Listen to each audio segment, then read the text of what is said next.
voice is very down.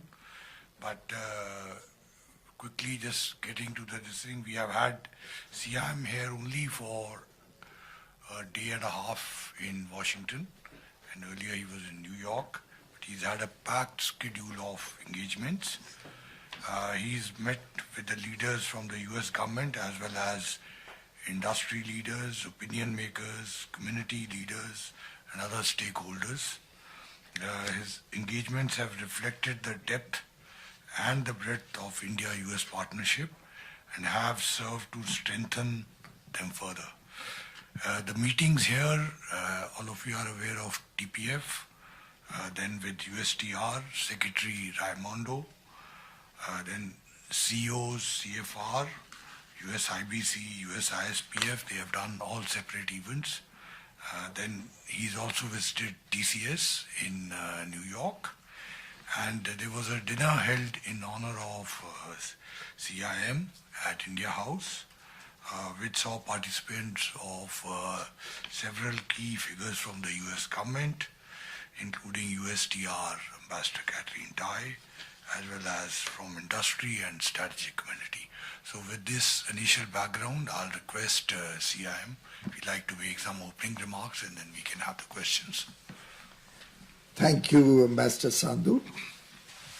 Friends, we have just concluded today the 13th Ministerial Level Trade Policy Forum dialogue between the USTR, the US Trade Representative, and me. A dialogue which has seen a little bit of a gap before 21, but since we relaunched it in a new form with renewed vigor in November 2021, we have seen this becoming a very robust and outcome-oriented discussion on several issues of mutual interest, which is resulting in a smoother business environment, a more friendly and trusted business environment for businesses to expand their trade and investment between the two countries. The Trade Policy Forum truly is one platform on which we have very free and frank discussions on a plethora of issues, some predefined on the table, and many which emerge from the discussions.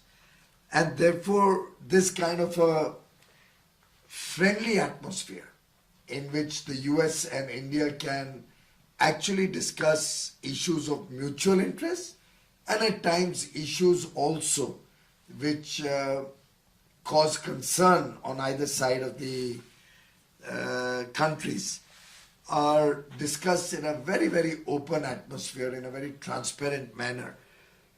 And that's the beauty of the Trade Policy Forum. I'd like to compliment Ambassador Catherine Tai for her leadership on the US side and the openness with which we have been able to have discussions on the Trade Policy Forum.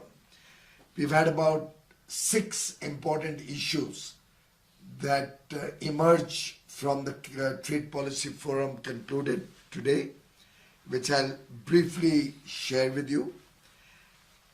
There was a very robust discussion amongst the officials and then today at the ministerial level at finding solutions to the several WTO disputes that have been going on for several years between the US and India. These outstanding disputes are areas where both countries have had some wins, some losses, and we have directed our officials to engage very aggressively and over the next 2 or 3 months to see if we can find bilateral settlement of some of these WTO disputes, demonstrating the trust and friendship between the two countries. and we hope that some satisfactory outcomes will come in the next few months on bilateral settlement of WTO disputes. We have also had discussions between the US and India for restarting the wild-caught shrimp exports from India to the US. This was an area that was banned by the US because of concerns around turtles in the areas where wild-caught shrimp was being fished in India.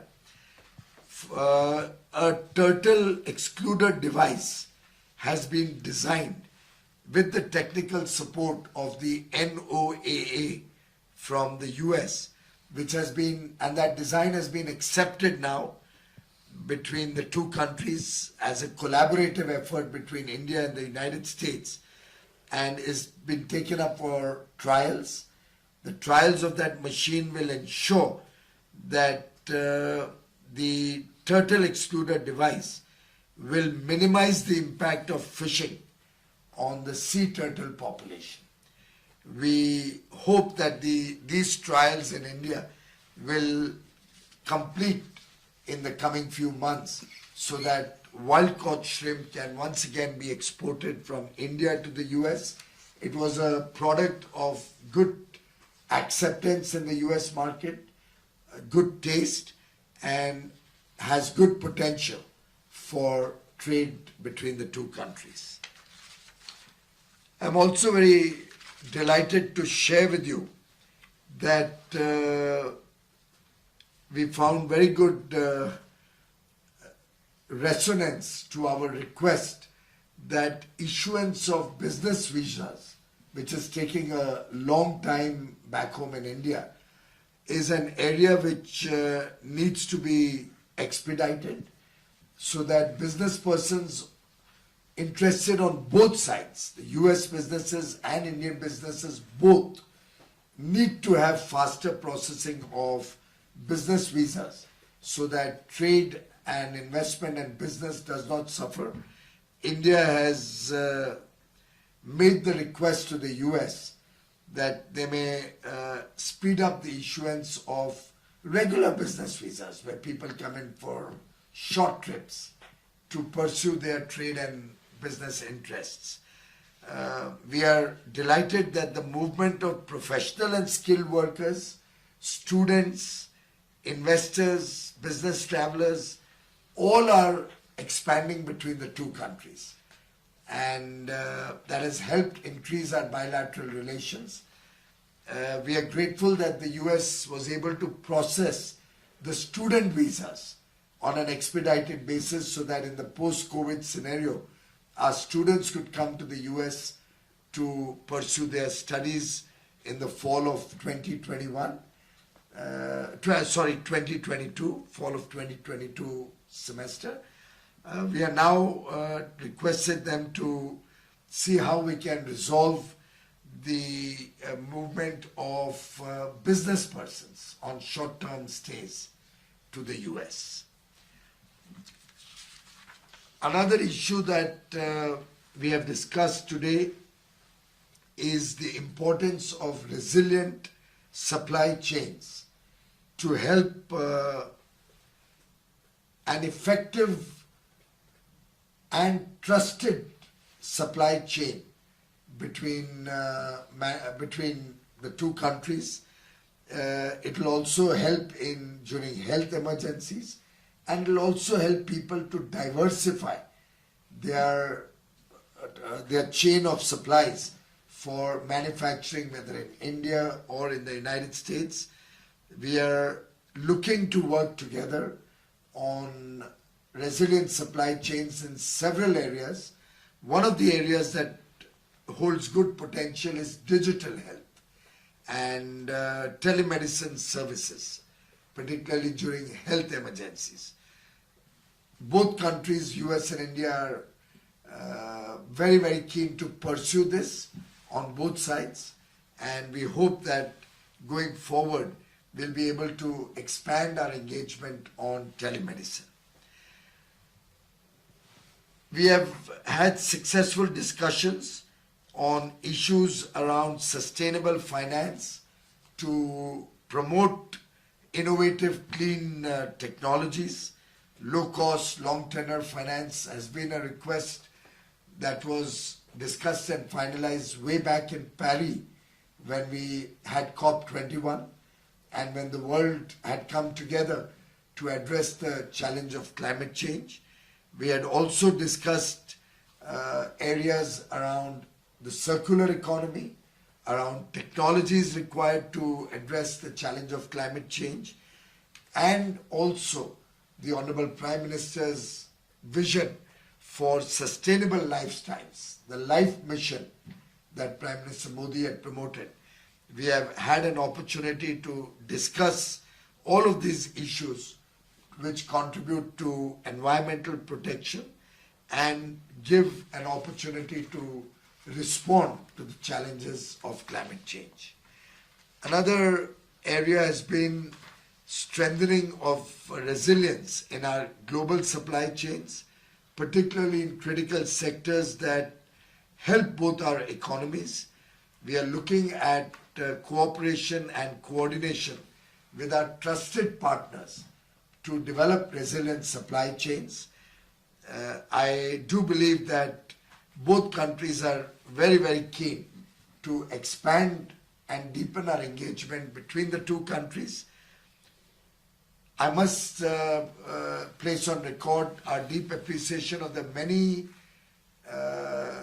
guidance notes or suggestions that we have received from the US from time to time on our digital laws and data protection and privacy laws, so that we can align them with the needs of the world and help Indian businesses in their outreach on digital technologies. As you are aware, India is one of the largest suppliers of services on the IT side to the United States of America, and there's a shared interest in both sides to have a greater flow of data between the two countries.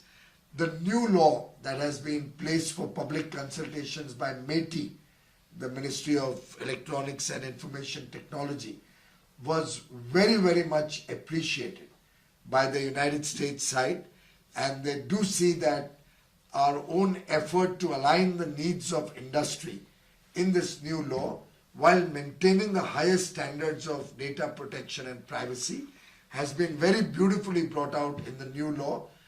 The US side has expressed their prima facie satisfaction on the new law and will continue to engage with MeitY on the proposals that have been put forward by the Data Protection and Privacy Law. Finally, I'm happy to announce the creation of a new Trade Policy Forum working group on resilient trade. We have a shared objective of deepening and broadening the US-India trade relationship, and therefore this new Trade Policy Forum working group on resilient trade will enable both sides to deepen our dialogue on a range of issues which can help us enhance our resilient supply chains and also help us create sustainable trade relationships between businesses in the US and in India to meet the challenges of tomorrow. We want to be future ready to meet emerging issues that come up in the years ahead, and we do believe that before our next TPF ministerial, towards the end of this year, calendar year, this resilient trade working group will come up with responses to some pressing problems which we have articulated in the joint statement that will be released very soon. So it's been a very, very exciting dialogue with the USTR on the Trade Policy Forum. In addition, I've had a chance to spend time with my counterpart, the Commerce Secretary Gina Raimondo. We have finalized the dates of the next commercial dialogue and the CEO Forum meeting in India. around the 9th and 10th of March, after 2 months. She will be accompanied by a very, very high-powered delegation of global CEOs of very, very large multinational companies who are members of the CEO forum from the American side. After that, I've had a bilateral also with James Stacknet, the chair of the CEO forum from the American side. Mr. Chandrasekaran, the chairman of Tata Sons, is the CEO of Tata Sons is the chair of the CEO forum on the India side. And both are truly putting in long hours and a lot of effort along with the working group chairs to come up with a robust framework in which the CEO forum can help expand both trade and business, investments, but also manufacturing in each other's countries to expand our resilient supply chain initiative. The meeting with Secretary Raimondo also covered several other aspects. For example, our own effort to become more self-sufficient in areas like semiconductors, defense production, in strengthening the laws around quality standards and our effort to move up the quality value chain in India. Several issues of mutual interest were discussed with Secretary Raimondo, and India is keenly looking forward to welcoming her and the US CEOs in March. In addition, we also discussed the progress on the Indo-Pacific Economic Framework, and in February, the official level discussions on the IPEF will be held in India, in New Delhi, in the middle of February. Dates are being finalized, and India will be hosting the next round of talks between officials before our next virtual ministerial on IPEF. Finally, I've had some very, very good engagements with CEOs of very large investment companies, funds, and manufacturing companies during this short stay of barely 2.5 days between New York and Washington, D.C.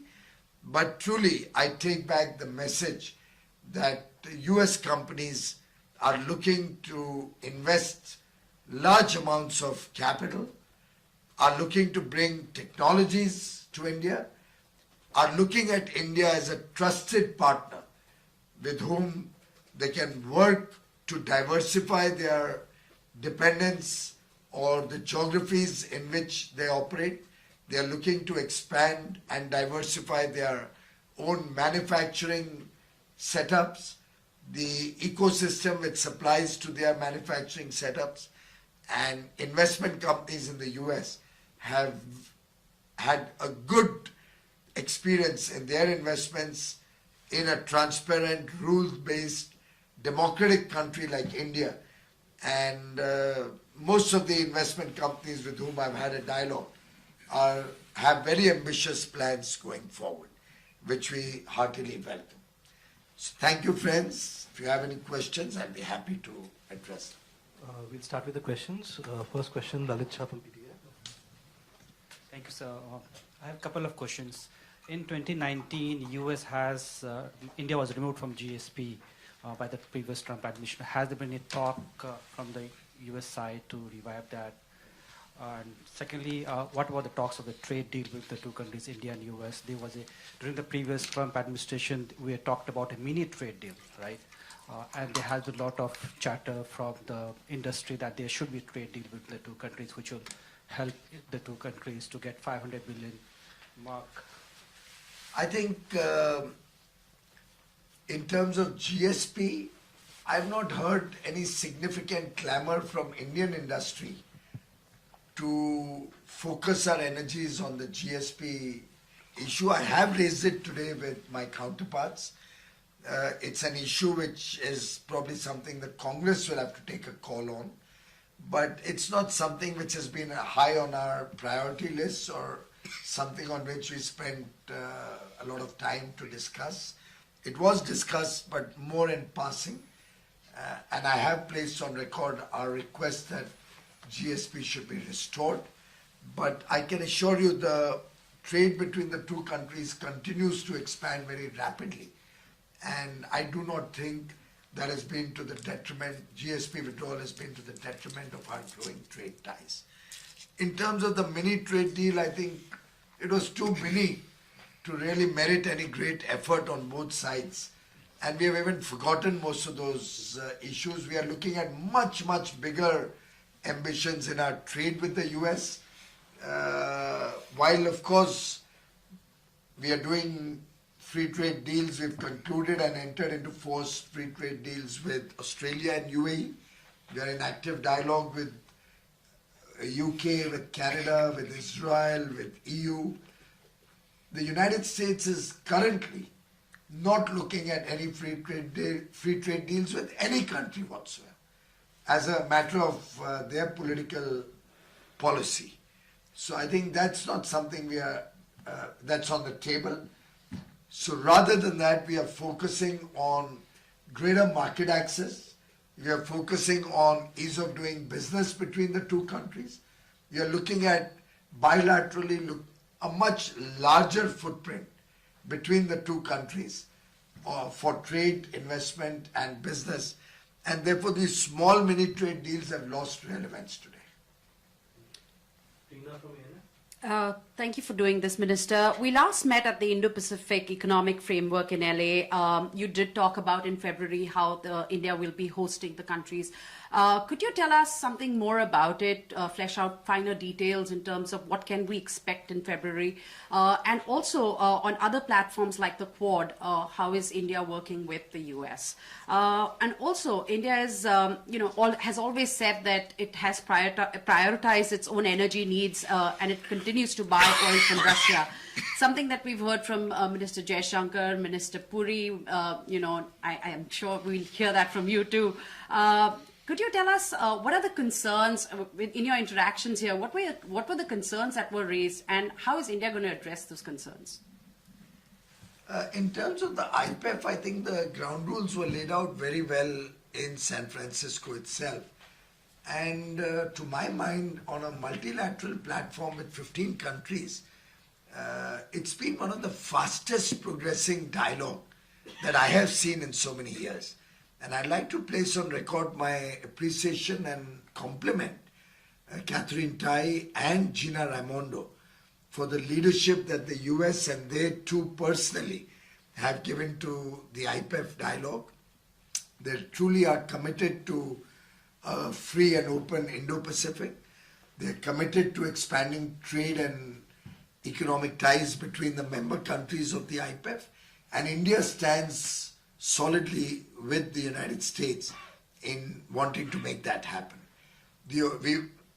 Never before on a multilateral forum have there been this frequency of dialogue, where almost on the VC they're talking every month, and physical meetings they're meeting almost every quarter. It's truly been a remarkable journey, and we do hope that the officials in February will come up with a more robust framework with outcomes, specific outcomes, on which the ministers will then be doing a ministerial sometime in March, possibly on VC initially, online, and then we'll probably at some stage follow it through with an in-person meeting. So IPEF is proceeding well, and I think will open up opportunities for all the member countries. I do see good potential going forward. The Quad is not truly in my remit. It's more handled by Defense and Foreign Ministry. But I do know that there's a lot of value being placed between all the members of both the Quads, the I2U2, where Israel, India, United Arab Emirates and USA. That's a beautiful I2U2 grouping. And the Japan, Australia, US, India Quad. Both Quads have been making rapid progress. The US and India are providing leadership to both Quads. all 4 members of each of the 2 quads are committed to strengthening our geopolitical relations, our defense ties, our engagement on national security issues, and strengthen the friendship between member countries. So I think those 2 quads are probably the envy of the rest of the world today. Lastly, I must candidly share with you that the issue of Russian oil was not even discussed in the 3 days that I've been over here. Next question, Prashant Jha from Hindustan Times. Thank you, sir. You know, what one hears from you is a lot of positive discussions in terms of intent, in terms of setting up mechanisms to build the relationship. But in terms of outcomes, the sense that one gets is of very incremental achievements. Given the ambition that you have, do you think that the TPF has in some ways been a little disappointing in terms of the deliverables that it has been able to offer? I don't think so. See, there are market access issues which don't come into the TPF in terms of the detailing. We decided, both Catherine Tai and I decided that we should leave those details for the officials to work on and continuously expand. In fact, we have both agreed on 2 very interesting issues which I'll share with you, which shows you that it's that at the ministerial level and at the TPF level, we've decided to move on beyond the 1:1. Okay, I'll open table grapes for you, you open mango for me. That was the level of discussions in that mini trade deal that was once upon a time envisaged, or in earlier engagements. Catherine Tai and I decided that this is not the age and day where we'll be looking at that I give you 1 item, you give me 1 item, and we square off issues. I think we both agreed that we should look at the big picture. We should look at what's good for both countries. And at the ministerial level, we set the context in which then the officials should find the day-to-day solutions. We did not believe that at the ministerial level, we should be actually putting down on paper going forward that on mangoes I do this, on grapes you do this, on pork you do this. Those are issues for the officials to work out. We're making good progress on specific issues. We're not highlighting all of that. If you want, I'm happy to share details, more details on each one of those. For example, the US today gets mangoes from India, which had almost stopped many years ago. We continue to get high quality pork from the US to India smoothly.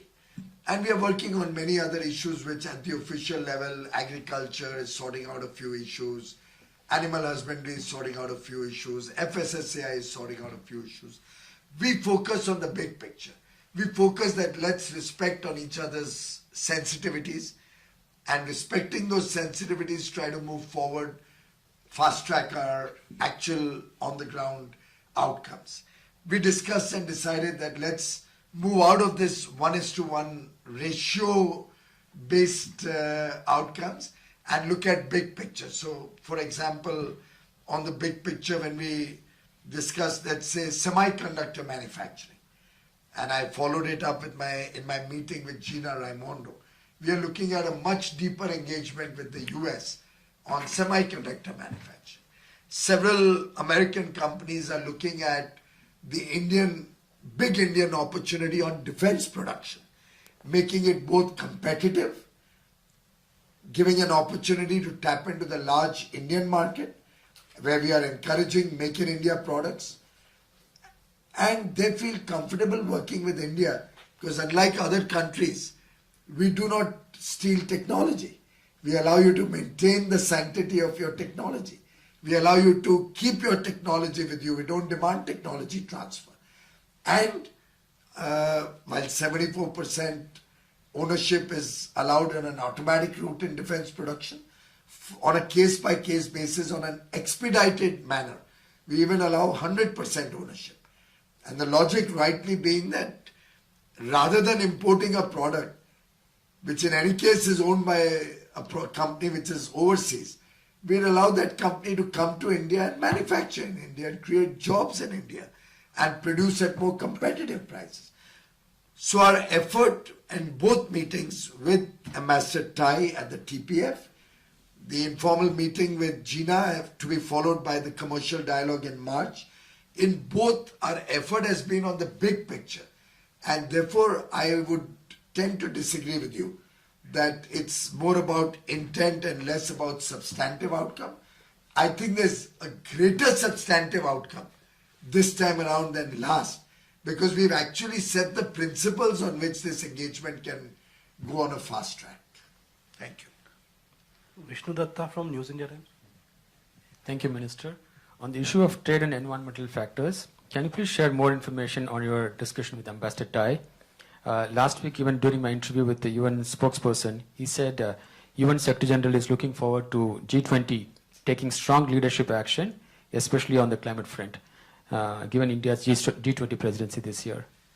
Well, the G20 presidency was discussed quite elaborately in my meeting with Ambassador Tai, and I must say that it's a great opportunity for India, which is today the voice of the global south, which is the voice of the less developed countries and the emerging economies, to really bring balance in the G20 discussions on areas of world interest.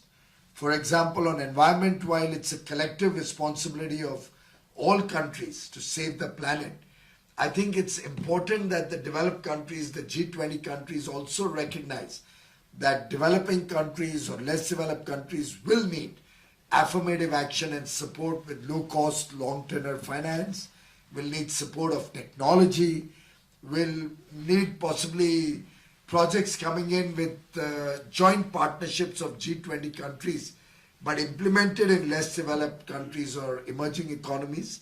So I think today I've given a little bit of a flavor of what G20 priorities in India are going to be about.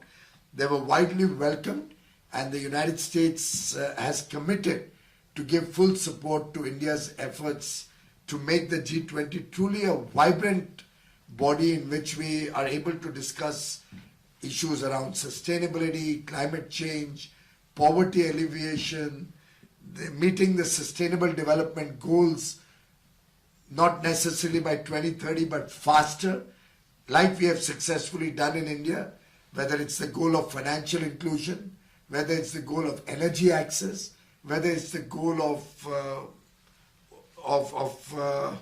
sanitation for all, whether it's the goal of clean water access for all. In so many areas, India has either already achieved these sustainable development goals or is well on track to do it much faster than 2030. Financial inclusion we achieved way back in 2015-16 itself. Energy access for all we achieved by 2019, so much before 2030. On environment, we are amongst the few countries which regularly reports back every 2 years to the UNFCCC our achievements and what work we have been able to do on our nationally determined contributions. And the good part is that India is well ahead of whatever commitments we had made in Paris. For example, we had said we'll be 40% of our installed capacity with clean or renewable energy by 2030. We have exceeded that. We are already at 42%, 9 years ahead of schedule.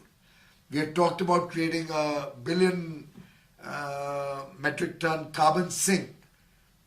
We had talked about working on mitigation measures. We had talked about reducing the carbon intensity of our economy. On almost all fronts, we are well ahead of schedule. We are one of the few countries which reports religiously and regularly. And as you are all aware, Prime Minister Modi himself is very, very deeply committed to this fight against climate change. Not from today, but ever since he was Chief Minister of Gujarat, when, if you recall, when Vice President Al Gore had come out with the inconvenient truth, Prime Minister Modi had come out with his own treatise on convenient action, because he is a person who believes in action.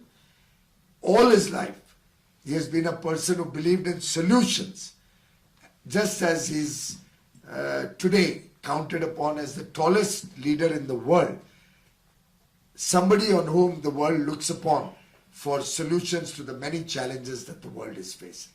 So the G20 is going to be a very exciting opportunity for India to provide leadership to many of the challenges before the world. It's going to be a great opportunity for us to showcase the many strengths of India. It's going to be held in 56 locations across the length and breadth of the country, in every state, every union territory.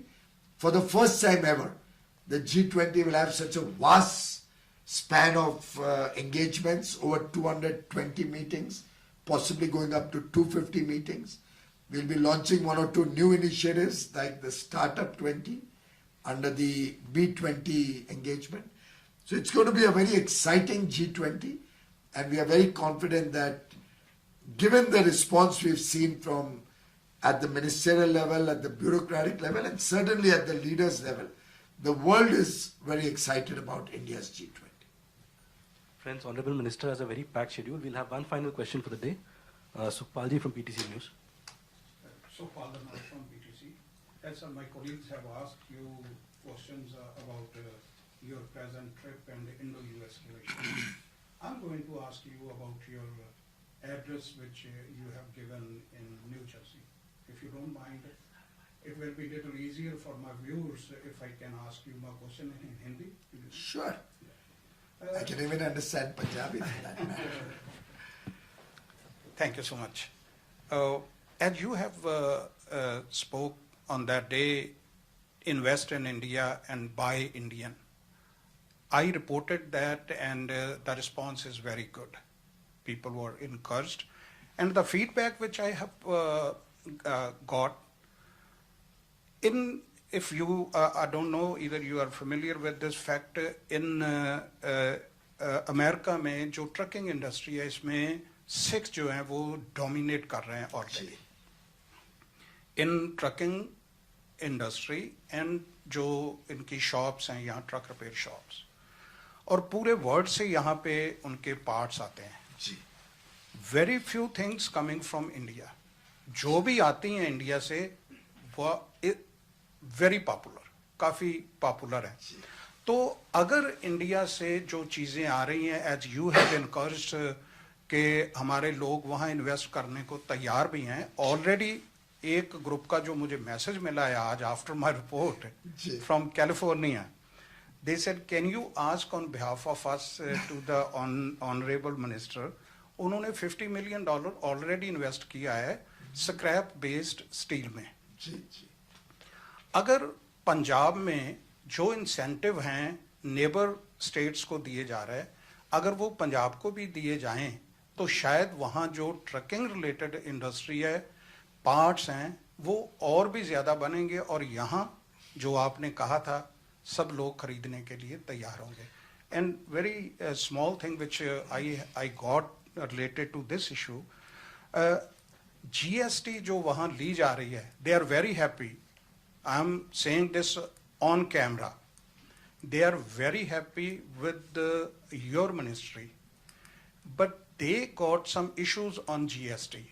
They said that some of them, they got bail. कोई उनको वहाँ इतने issue आए हैं. They said we have paid our GST, but still we have some issues. I know that that is related to finance ministry. नहीं, ऐसी कोई बात नहीं है. हमारी सरकार एक है, प्रधानमंत्री नरेंद्र मोदी जी की सरकार है, तो मुझे दिक्कत नहीं है. मैं इसके बारे में भी आपको थोड़ा खुलासा करूंगा. पर सबसे पहले तो मैं रिकॉर्ड पे प्लेस करना चाहूँगा, कहना चाहूँगा कि जो हमारे सिख भाई बहनों का योगदान है भारत के लिए, आज अमेरिका में भी आपने भारत का झंडा बड़ा ऊंचा फहराया है. जो आपने सेवाएं भारत में दी हैं, जो आपने सेवाएं अमेरिका में दी हैं, इस सब की हमें बहुत नाज है, हमें बहुत फख्र है उसके ऊपर. और हमारे सिख भाई बहनों ने जो जिस प्रकार से मेहनत से अपनी जगह बनाई है, वो वास्तव में हम सब के लिए बहुत ही गर्व की बात है.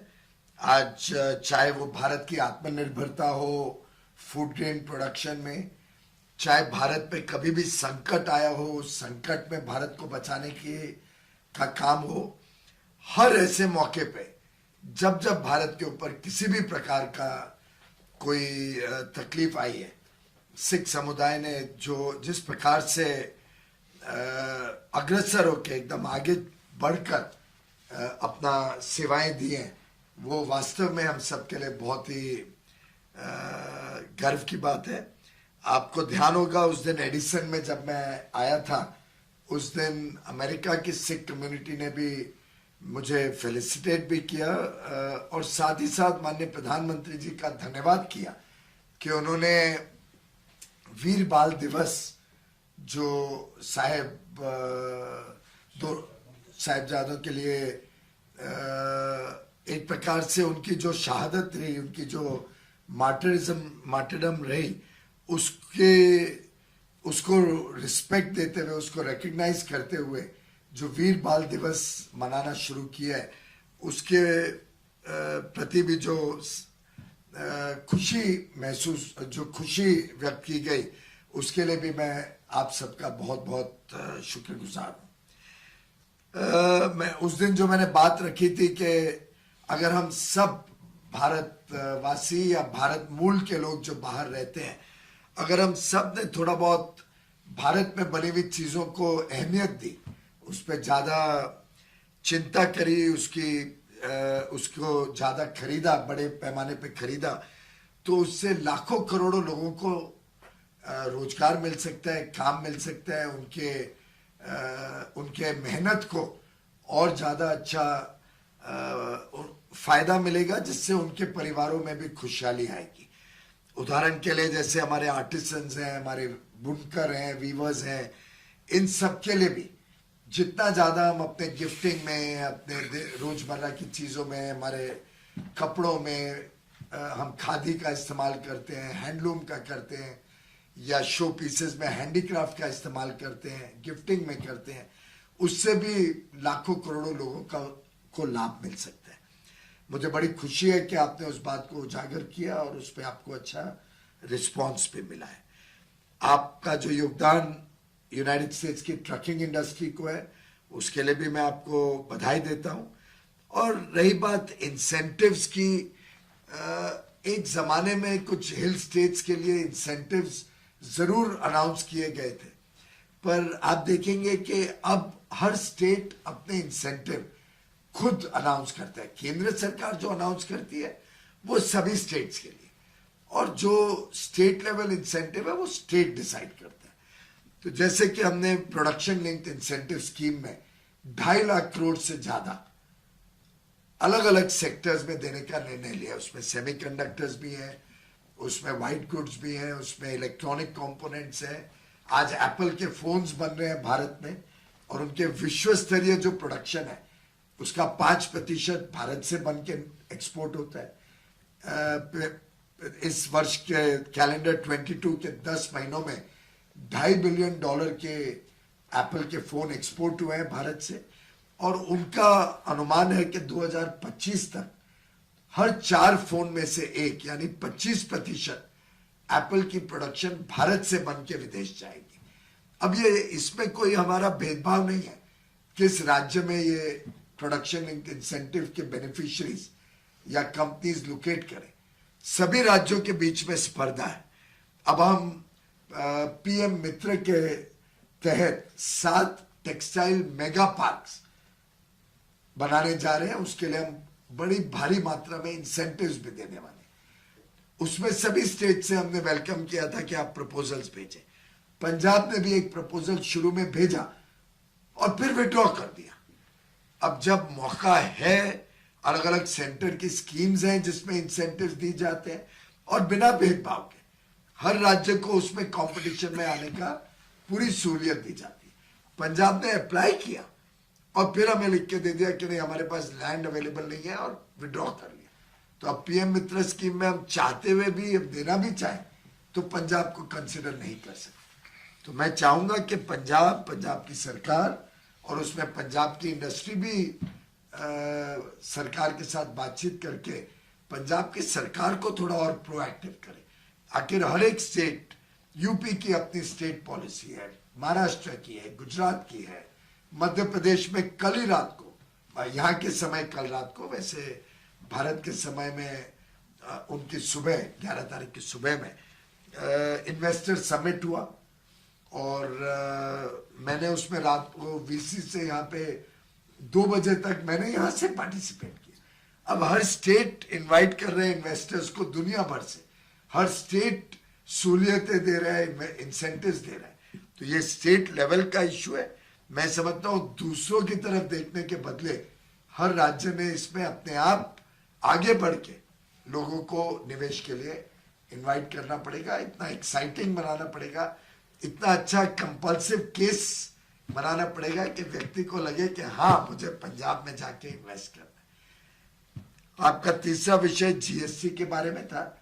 मैं मानता हूं कि जीएसटी का जो सिस्टम है उसने देश की पूरी अर्थव्यवस्था को एक नया मोड़ दिया है, एक नया उत्साह दिया है। लगभग पूरे 1 वर्ष से जो जीएसटी कलेक्शन हो रही है वो 1,40,000 करोड़ से ज्यादा हर महीने कलेक्ट हो रहा है। पिछले महीने तो रिकॉर्ड लगभग 1.5 लाख करोड़ रुपए कलेक्ट हुआ। जो कुछ समस्या कुछ सेक्टर्स में आई है वो इससे आई है क्योंकि सरकार ने थोड़ी कड़ी स्टेप्स लिए हैं, कड़े स्टेप्स लिए हैं, जहां पे भी इरेगुलरिटीज हो रही थी या जीएसटी की के विषय में कुछ गलत काम हो रहे थे या लोग जीएसटी क्लेम करते थे रिफंड या जीएसटी का क्रेडिट लेते थे लेकिन वो एक्चुअल जीएसटी पे नहीं होती थी। उसके ऊपर सरकार ने थोड़े कड़े कदम उठाए। उसमें कोई केंद्र सरकार का रोल नहीं है, हर राज्य उठा रही है। देश के हर राज्य में ये चिंता है कि जो जो गलत काम हो रहे हैं उसको रोका जाए। प्रधानमंत्री नरेंद्र मोदी जी ने 2014 में ही ये ऐलान किया था कि हमें पूरे भारत को एक ईमानदार देश बनाना, हमें पूरे भारत में ईमानदारी को प्रोत्साहन देना है, जिसको कहा गया था we want a premium on honesty. एक इंटेग्रिटी के ऊपर एडिशनल वैल्यू देनी है हमें, इंडस्ट्री हो या व्यक्ति हो, जिसके लिए हम कंप्लायंस बर्डन सरल कर रहे हैं, डिक्रिमिनलाइज कर रहे हैं कानून को, जिससे लोगों को डर के माहौल से निकल के खुली छूट रहे बिजनेस करने की, छोटी मोटी गलतियों पे कोई कड़ी कार्रवाई पे ना जाना पड़े। इस प्रकार के कई स्टेप्स ले रहे हैं ईज ऑफ डूइंग बिजनेस के लिए और ईज ऑफ लिविंग के लिए। इस कड़ी में जो गलत काम करता है उसके ऊपर कार्रवाई भी सख्त होनी पड़ती है। तो ऐसे कुछ केसेस जरूर आए हैं जिसके बारे में लोगों ने विषय उठाया है। तो मेरा मानना है हम सभी लोगों ने और खास तौर पे व्यापार और उद्योग जगत के लोगों ने ख्याल रखना पड़ेगा और संभालना पड़ेगा कि हम जिससे भी सामान खरीदते हैं उसने ठीक से अपना जीएसटी पे किया कि नहीं किया, और ईमानदार व्यवस्थाओं को जो हम प्रोत्साहन देने की कोशिश कर रहे हैं। मैं भारत के उद्योग जगत को भी रिक्वेस्ट करूंगा आपके माध्यम से कि वो इस काम में हमारा हाथ बटाए। बहुत बहुत So thank you very much. Minister has a train to catch. Also want to recognize here Sunil Bartwal, the Commerce Secretary. I don't know if you want to add anything. Sure. Okay. Thank you very much. नमस्कार, बहुत बहुत धन्यवाद, शुभकामनाएं नए वर्ष की। Thank you.